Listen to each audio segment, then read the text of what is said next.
this project that we're doing right now could be a global game changer, because we're actually using the cargo drone behind me, affectionately called the Sparrow, and it's flying humanitarian aid across the bay to an isolated First Nation on an island.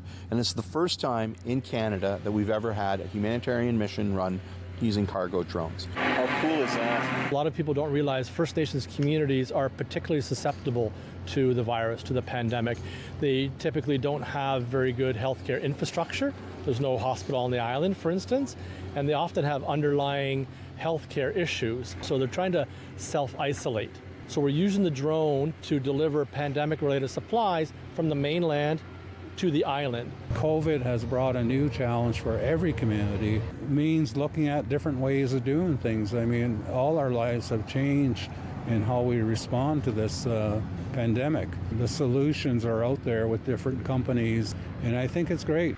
The OEC is one of the lead backers of this project. We really see this technology being the future of logistics, and when this opportunity came up, we thought really this checked a lot of boxes, being a great humanitarian project and also testing the technology.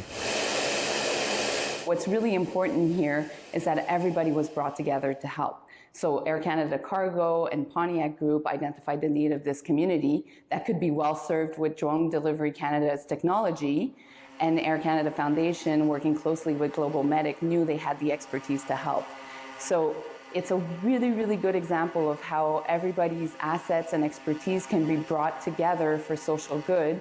And we're really, really proud of the meaningful connections that have been made to make this happen. What really excites me even more than helping this First Nation in this community is the global impact that it can mean.